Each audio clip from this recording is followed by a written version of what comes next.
So we have two more items on this part of the agenda. We've got the hearings panel report on the proposal for the Baches, and then we've got the Chewham Street at Justice Precinct entrance. So these are two matters where with the Chewham Street one, we've got a split. Well, there was no final decision on a recommendation from the ITI committee, and the hearings panel had one member of the hearings panel voting against one part of it and another member voting against another part of it. So I might as well start with the hearings panel report on the proposal for the Baches. Although I'm just wondering, if I did it the other way around, Mike, then you could go. You'll be listening anyway. Okay.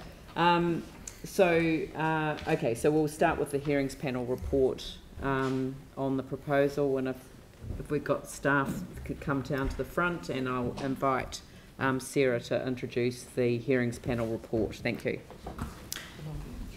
Thank you. Baches have been a part of the landscape at Taylor's Mistake, Hobson's Bay and Boulder Bay since the 1850s, and the last ones were built by 1945. Many, if not most, were built with permission of the Borough Council of the day, and they've had licences in the past. However, the last licences expired in 1986, and successive councils have struggled with the issue ever since, as have many councils around the country. The Working Party was initially tasked with recommending to the council, as landowner, whether or not and on what terms to authorise Baches to continue to occupy the council land at Taylor's Mistake, Hobson's Bay and Boulder Bay, and processes for dealing with the outcome should the recommendation to be not to authorise the Baches. In the 20 months since the working group was first established, we have studied the hazards, access, heritage, legal status, potential licence conditions and similar examples from around the country, among other issues. I'm happy to answer any questions from councillors about any of these issues, and there are also staff here to assist. The initial engagement phase of the wider community in 2018 helped us form the proposal for consultation over summer, and it's testament to the thorough process that we went through that the overwhelming majority of submitters were in favour of it. It's a measure of how we've changed as a city that the draft licence agreement formulated in 2010 didn't mention the word heritage even once. Yet during the initial engagement phase and then during the formal submissions, the word was used constantly, and people reflected on the value that heritage buildings bring to our experience of the city. The panel are recommending the Baches with heritage value are offered a licence to occupy the public road beneath them for 35 years. Some Baches have heritage value individually, and many are scheduled in the district plan, or would qualify now, and others have value as part of a group. Some, however, were badly damaged through the earthquakes and face slope instability issues, which the panel have substantial geotechnical advice on. The limitations on offering the licences to Baches that face moderate or high slope instability hazards are detailed in the recommendations. We have obligations under the Local Government Act to mitigate or avoid hazards, and as landowner in this situation, we would also be remiss in our moral obligations if we allowed batch owners to stay in Baches subject to rockfall or cliff collapse. Balancing private use and public access is not easy, and we've considered it in detail. The Baches do not block access through the public road, though more signage is needed in places, but many people expressed a desire to be able to use the Baches, so we've recommended that a limited number of nights be able to be offered by batch owners if they choose. Limiting the number of nights the Baches can be rented out and their ability to sell them on the open market both maintains the local amenity and limits the private capital gains that could be made out of public land that submitters had concerns about. You'll note from the voting record that two members of the panel were uncomfortable with different aspects of the licence agreement, namely the length of the licence and the lack of ability for batch owners to occupy areas of high hazard prior to mitigation works. I'm sure that my colleagues will address these concerns with you, as they did with us in the final days of the 18 months we worked on this. However, every recommendation in front of the council today passed with a clear majority. You'll note that on the first page of the report at 1.2, the council can accept or reject these recommendations. All 4 pages of them. And I've asked for advice as to the extent of changes to the extent of changes to the recommendations that can be made at council without sending it back to the panel for reconsideration, and it's quite limited. Anything more than a minor tweak should be sent back to the panel for reconsideration. However, I do believe that we've considered every issue thoroughly, that we have come to the best set of recommendations to you today, and I'm happy to move them. There are 4 pages of recommendations, and if at the end of questions and discussion councillor are of a mind to pass them, I'd also like to suggest an additional one that discharges the working party as its duties will be fulfilled. Very good. All right, so has anyone got any questions? We'll start with questions. Aaron. Sarah, thank you for your work on this and the 4 pages of recommendations. Superb. So just a kind of 2 questions in one. It's just around recourse to council by granting the licence. If sea level rise happens within that 35 years and there's water lapping around the doorway or cliff collapse via earthquake or any other mechanism, is there any recourse that council would be paying compensation of any sort? None whatsoever. Great. Perhaps are we able to have a legal sort of, I mean, nothing personal, but that's, you know, it's great that you're confident, but I'd rather hear from Robert. Well, from memory, one of the terms of the licences that were proposed was an express provision which said, you know, we've disclosed everything to you, includes those risks. You enter into this licence at your own risk. We have no all care but no responsibility. Yeah. And so and no compensation would arise. Absolutely not. Yeah. Very good. David. Yeah, just further to that, it's something I didn't pick up earlier. And sort of following on from Aaron's line of questioning, you know, we're entering into licensing and but we're also asking these licensees to take on $2 million worth of public liability insurance. So on the one hand, we're asking them to absolve council, and the next breath we're insisting that they take out a PLI. So isn't that sort of a little bit? Not at all. The requirement to take out that type of insurance is standard. Your own home policy contains an element of that insurance. That's a standard amount of cover that every homeowner has to cover against unforeseen risks beyond, you know, material damage. So there's nothing unusual or untoward by that. Yeah, you don't have to pay $2 million for it. No. No, the premiums are quite low. Yeah, but what are we paying in our own insurance? Oh, I think from memory we have some hundreds of millions of dollars of cover. No, for me as a well, my own household insurance. What sort? Well, you'll have a similar. If you look at your household policy, it'll have a similar amount of cover. You'll know how much you pay as a premium. Everyone in Christchurch should read their policies. Well, I certainly haven't. Not that part of it anyway. But no, there's a certain percentage that's PLI, isn't it? Most policies will specify an amount. I think most household policies, if I think of my own, is something like $1.5 million. You know, it's in that sort of ballpark. Right. Yep. Any other questions? Sarah's moved it. Do I have a seconder? Oh, well, I'm actually opposed to some parts of the resolution, and I'd like to put some of them separately. Yes, no, that's fine. And I suspect Yanni would like to put one separately as well. Is that right? Hey? Yeah, 2. No, number 2. Okay, no, so two. Sorry? Items. 2 items under 7. Okay. So, but Aaron, you want to second it? Yep. And so so I'm going to put, which items am I going to put separately? I'd like 7A and 7E put separately, thank you. 7A and E. And David, yours are? 3, 4B, 4C, 6, 7H and 7I. Yeah, I mean, I understand the issue that you want to do, but if you could just, did you get all of those? What? Just run through yours slowly. 3, 4B, 4C, 6, 7H and 7I. Right. Well, actually, sorry, just given the explanation from the top table there, I'll withdraw 7I. Okay. Right. So you missed out on the bingo. Okay. Yeah. It was only a line, not a house.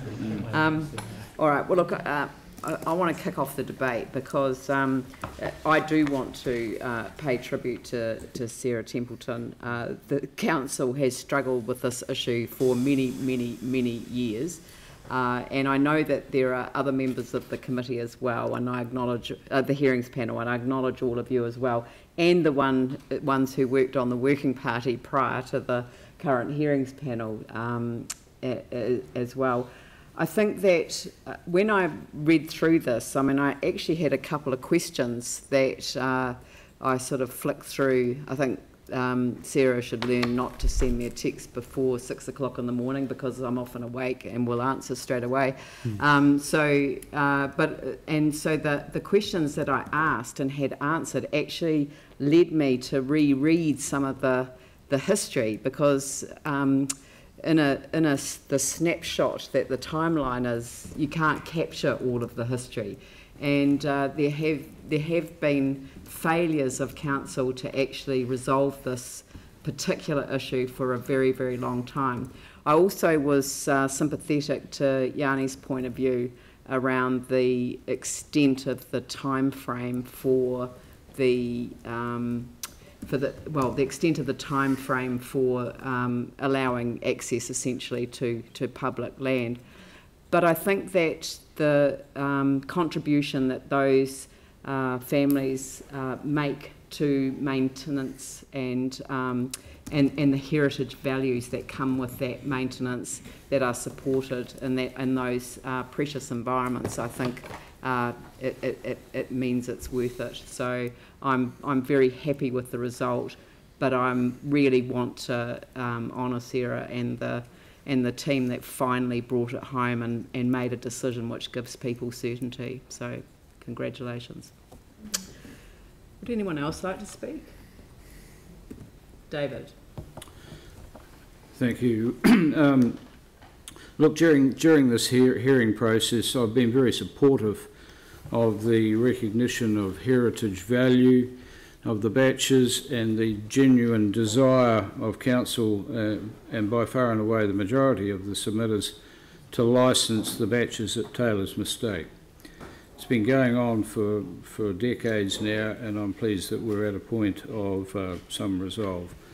My major concern, which to me is still unresolved, is the question of risk and appetite for risk. I consider the risk assessment overly risk averse, and I even sort of note today, you know, we've had a couple of items on the agenda, agenda items 13 and 18, I think, from memory. One involved the Redcliffe School being reclassified into a playground and reserve, and then on top of that, expressions of interest for buildings that are very close to the cliff face.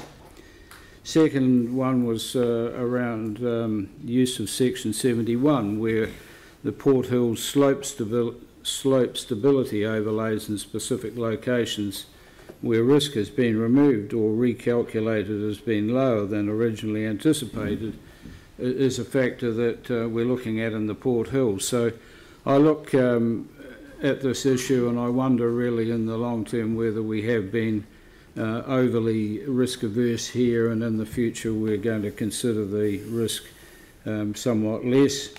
And I note really that with the exception of a couple of Baches, no damage from over 11,000 earthquakes was sustained by the majority of these Baches here. So you know, the risk quotient equivalent that's being applied here is no more than being killed by a car. And I look at the city at the moment, we have lime scooters shooting around on our footpaths, our roads without helmets at up to 27k, and the number of injuries that are being sustained there, yet we choose not to regulate that particular activity. So I think really we are being overly risk adverse. with respect to sort of 4B and 4C, I find it somewhat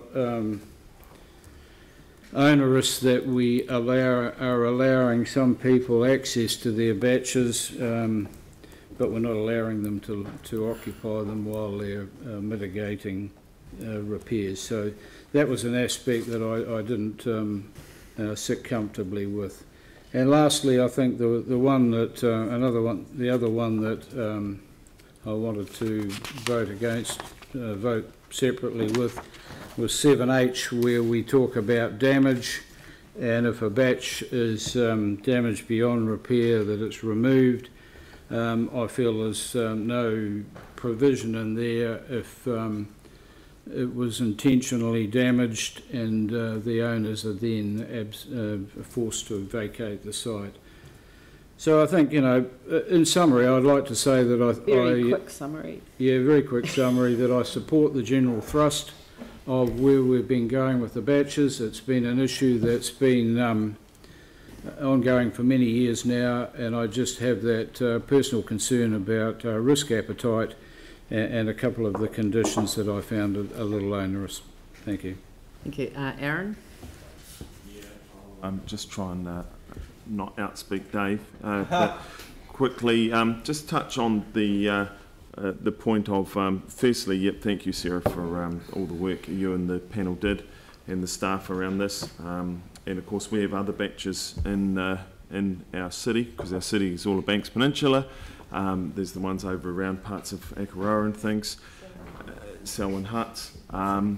I think going forward, we will see more of them as there's a change in property uses. You look at something like the red zone, we don't know quite what's going to end up in there. There could be all sorts of structures and things going forward, so it's good that we've got this minor template as everyone looks the other way, going, oh my God, don't even suggest it. But when I look at places like Brighton and Melbourne where they have the beach huts, I think they're a fantastic asset there. They're throughout the UK. I think of there's a Brighton closer that could do something along the foreshore that would brighten it up. The would be those beach huts.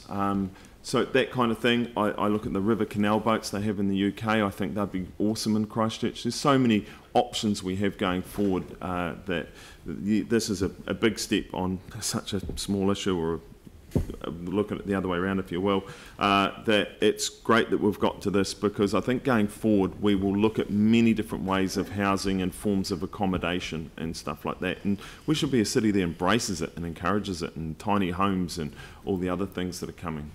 So yeah, thanks. Yanni? Yeah, I too want to thank the chair of the panel, and of course our staff, who have actually done a phenomenal amount of work on helping us understand what is actually a series of very complicated considerations, and I know how much time staff have spent, and I just want to acknowledge that. I think for me there's really two key points. One is that in terms of the submission process, the majority of submitters wanted the Baches retained for their heritage and social value, and I understand that.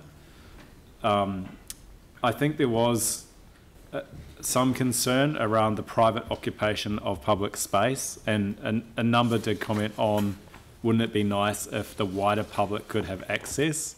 And I know the hearings panels tried to sort of balance that with enabling the opportunity for short-term stays.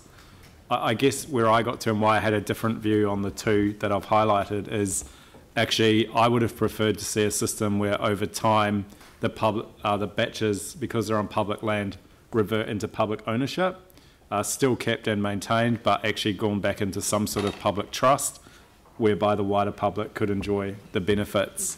So that was my view, and that was born out of hearing advice from staff around the value that's created from a 35-year lease or licence.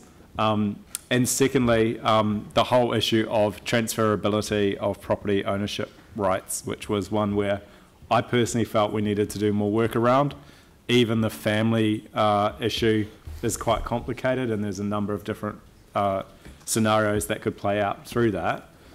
So I was quite keen to see another option looked at and some more time spent on that. I think finally the point that we should not, it hasn't really been raised to the fore, but is the view of Māori and Ngāi Tahu and MKT, which, as I understand it, was a gradual, over time, long-term removal of the Baches as well, in terms of their view. So I would have thought putting it into a public trust over time would have enabled some of those things to happen. But, you know, fundamentally, from a social and a historic point of view, I believe that the majority of these Baches do have value to our city. But I just have a slight disagreement around the mechanism that we've come up with.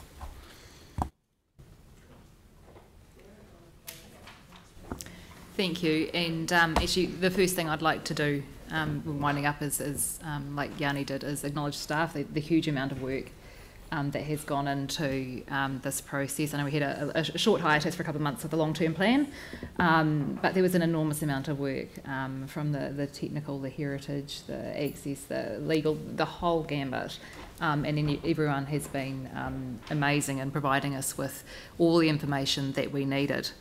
To address Councillor Johansson's point on Ngāi Tahu, it's in the report there, but the initial feedback that we got was that they would like lifetime of the owner and for the area to be naturalised over time.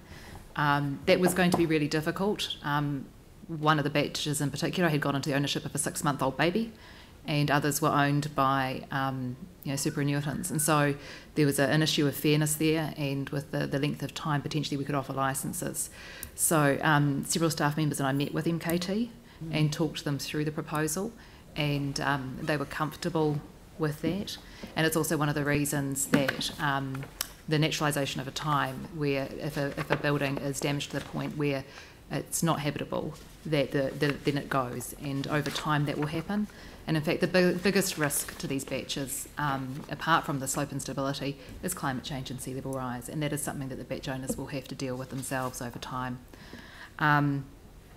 Today's a really big step. The last licences were expired in 1986, and while we will have a council decision today, it looks like, the next step is actually getting a couple of those licences signed, because the council decision isn't a signed licence, and so that's the next step, and that's when I'll be celebrating. Thanks a lot. Very good.